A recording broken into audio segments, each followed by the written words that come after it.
1. 삶의 본질을 묻는 능력, 정말 지능일까요? 나는 왜 태어났을까? 죽음 이후에도 삶은 계속되는 걸까? 우리는 가끔 삶의 본질에 대한 질문과 마주합니다. 그런데 이런 철학적인 질문을 던지는 능력도 지능이라고 할 수 있을까요? 수학 문제를 푸는 IQ, 감정을 읽는 EQ처럼 사람의 내면 깊숙한 질문을 던지는 것도 하나의 능력이라면 그것을 우리는 뭐라고 불러야 할까요? 하버드 대학교의 교육심리학자 하워드 가드너는 여기에 대해 아주 특별한 이야기를 남겼습니다. 그는 IQ 하나로 사람의 능력을 판단하던 기존의 틀을 깨고 인간의 능력을 8가지로 나누는 다중지능 이론을 세상에 알렸습니다. 그런데 25년 후 그는 8가지로도 충분하지 않다며 9번째 지능을 꺼냈습니다. 바로 영성지능 또는 실존지능이라 불리는 이 능력입니다. 이 지능은 수치를 계산하거나 문장을 해석하는 능력과는 다릅니다. 눈에 보이지 않지만 누군가의 인생을 완전히 바꾸는 힘을 가졌죠. 내가 이 세상에 존재하는 이유는 무엇일까? 라는 근본적인 질문을 던지고 그에 대한 답을 찾아가려는 사람에게 나타나는 지능입니다. 이 능력이 뛰어난 사람들은 단순히 성공이나 성취만을 바라보지 않습니다. 오히려 삶의 의미, 존재의 이유, 나아가 인류와 우주의 관계까지 고민합니다. 그렇다면 질문이 생깁니다. 이렇게 깊은 사고를 하는 능력, 정말 모든 사람이 갖고 있는 걸까요? 아니면 소수의 특별한 사람에게만 주어진 걸까요? 만약 이 지능이 누구에게나 존재할 수 있는 거라면 우리 삶은 완전히 달라질 수 있습니다. 지금처럼 표면적인 성공의 목매는 대신 진짜로 나답게 사는 길을 찾을 수도 있겠지요. 그렇다면 이 영성지능은 어떤 삶을 만드는 데 도움을 줄 수 있을까요? 그리고 과연 우리는 이 지능을 어떻게 키울 수 있을까요? 2. 영성지능이 높은 사람들은 뭐가 다를까요? 누군가를 보면 이런 생각이 들 때가 있습니다. 저 사람은 참 흔들리지 않고 자기 삶을 잘 살아간다. 보통은 똑똑하거나 잘났거나 공부를 많이 한 사람이라고 생각하기 쉽지만 자세히 들여다보면 그 사람의 중심에는 가치와 의미라는 단단한 축이 있습니다. 바로 여기서 영성지능이 빛을 발합니다. 영성지능이 높은 사람들은 먼저 삶을 바라보는 프레임이 다릅니다. 세상의 기준에 무조건 휘둘리지 않고 자신만의 가치관으로 세상을 재해석합니다. 가령 모두가 돈과 명예를 줬을 때에도 이들은 내가 진짜 원하는 삶은 무엇인가를 먼저 묻습니다. 이들은 크고 멋진 목표보다 조용하고 깊이 있는 변화를 더 소중하게 여깁니다. 마치 간디, 마더 테레사처럼 말이죠. 또한 이들은 타인과의 관계에서도 특별한 태도를 보입니다. 단순한 공감이 아니라 상대의 아픔을 자기 일처럼 느끼고 함께 움직입니다. 자신의 재능을 혼자만의 성공을 위해 쓰지 않고 공동체를 위한 헌신으로 이어갑니다. 그래서 그들이 가진 능력은 성과보다 영향력으로 이어집니다. 보는 사람마다 감동을 받고 마음이 움직이는 것이죠. 정서적인 안정감도 특징입니다. 불확실한 상황 속에서도 쉽게 무너지지 않고 오히려 더 깊은 질문으로 위기를 견딥니다. 이 일이 왜 나에게 벌어졌을까? 가 아니라 이 상황에서 내가 배울 수 있는 건 뭘까? 라고 묻는 힘. 이것이 바로 영성지능이 작동하는 방식입니다. 그렇다면 질문이 생깁니다. 이런 사람들은 원래부터 이렇게 태어난 걸까요? 아니면 삶을 살아가며 자연스럽게 만들어진 걸까요? 3. 이 지능은 타고나는 걸까요? 길러지는 걸까요? 우리는 흔히 지능하면 타고나는 것이라고 생각합니다. 하지만 영성지능은 조금 다릅니다. 하워드 가드너도 말했듯이 이 지능은 후천적인 경험과 훈련을 통해 얼마든지 키워질 수 있습니다. 그리고 놀랍게도 그 시작은 아주 단순한 질문에서 비롯됩니다. 예를 들어볼까요? 누군가 힘든 일을 겪었을 때 왜 나한테 이런 일이 생겼지? 라고 물으면 그건 피해자적인 질문입니다. 하지만 이 일을 통해 내가 무엇을 배울 수 있을까? 라고 묻는 순간 인생은 방향을 바꾸기 시작합니다. 이런 질문을 던지고 스스로 답을 찾으려는 반복이 바로 영성지능을 키우는 과정입니다. 또 하나의 방법은 타인을 위한 배움을 실천하는 것입니다. 음악을 좋아하는 아이가 있다고 생각해 봅시다. 단순히 너 피아노 잘 치는구나 하고 칭찬하는 것에서 끝나는 것이 아니라 이 음악이 누군가에게 위로가 될 수도 있겠구나라고 연결해 주는 것입니다. 이때 아이는 처음으로 내가 가진 재능이 남을 도울 수도 있다는 깨달음을 얻습니다. 바로 이 순간 영성지능의 씨앗이 심어집니다. 중요한 건 나이와 상관없다는 점입니다.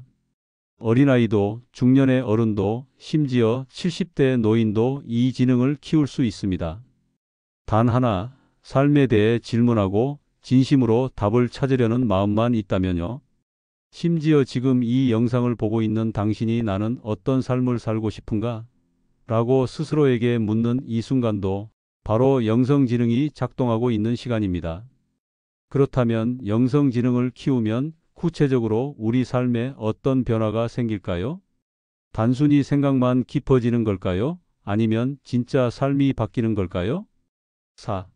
왜 지금 이 지능이 필요한 걸까요? 우리는 갈수록 복잡한 세상을 살아가고 있습니다.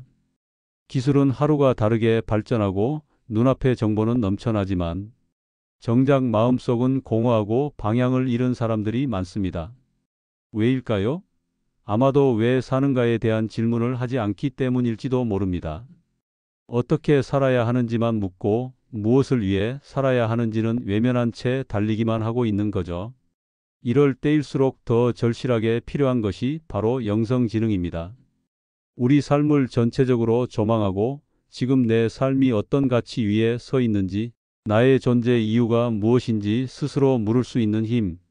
이 지능이 있으면 변화하는 세상 속에서도 흔들리지 않고 자기 삶의 축을 잡을 수 있습니다. 영성지능이 낮은 사람은 외부 자극에 쉽게 휘둘립니다. 남이 성공하면 괜히 초조해지고 뉴스 한 줄에도 쉽게 무너지고 남의 인생과 내 인생을 비교하며 끝없는 불안에 시달리죠. 하지만 영성지능이 높은 사람은 묻습니다. 나는 누구를 위한 삶을 살고 있는가? 이 선택이 내 삶에 어떤 의미를 줄 수 있는가? 이 질문을 던질 수 있는 사람은 삶을 능동적으로 살아가는 사람입니다. 무엇보다 영성지능은 공동체에 대한 감각을 되살립니다. 나만 잘 살면 된다는 생각에서 벗어나 내가 잘 사는 게 누군가에게도 도움이 된다는 연결감을 느끼게 해줍니다. 이런 사람들은 결국 리더가 됩니다. 직책이나 권력이 아닌 신뢰와 존중으로 사람들을 이끄는 리더 말이죠. 그렇다면 이런 소중한 지능이 있다면 모두가 당연히 갖고 있어야 할 텐데 왜 학교나 가정에서는 한 번도 배워본 적이 없을까요? 우리는 왜 수학보다 영어보다 더 중요한 이 질문을 가르쳐 주지 않았던 걸까요? 5.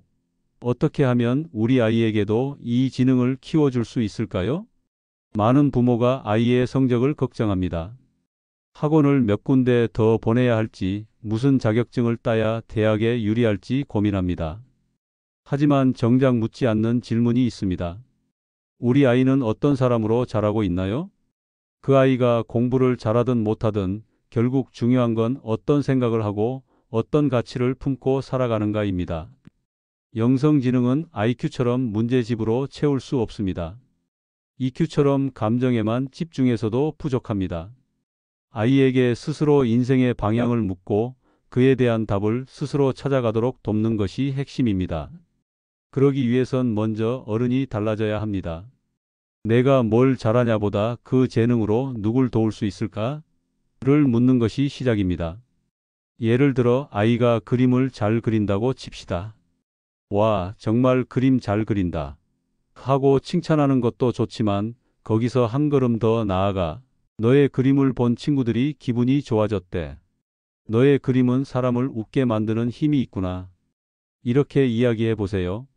아이의 재능이 단순한 능력이 아니라 가치가 된다는 걸 자연스럽게 배우게 됩니다. 그리고 아주 중요한 포인트가 하나 더 있습니다. 아이에게 모든 걸 의미로 연결해 주는 말 한마디. 넌 왜 이걸 좋아해? 넌 이걸 해서 뭐가 좋았어? 이런 질문들이 쌓이면 아이의 머릿속엔 왜 라는 질문이 뿌리를 내리게 됩니다. 이게 바로 영성지능이 자라는 과정입니다. 결국 아이의 인생을 바꾸는 건 시험 점수가 아니라 질문하는 능력입니다. 그 질문을 던지고 답을 찾는 과정을 함께 걸어주는 부모. 바로 그게 우리 아이에게 줄 수 있는 가장 큰 선물 아닐까요? 그렇다면 이제 마지막 질문이 남습니다. 우리는 스스로에게 이 질문을 해본 적이 있을까요? 6. 마지막 질문, 당신은 어떤 삶을 남기고 싶으신가요? 시간은 누구에게나 공평합니다. 하지만 어떤 사람은 하루를 살고도 한 줄의 의미를 남기고 어떤 사람은 평생을 살고도 아무 흔적 없이 스쳐갑니다. 차이는 단 하나입니다.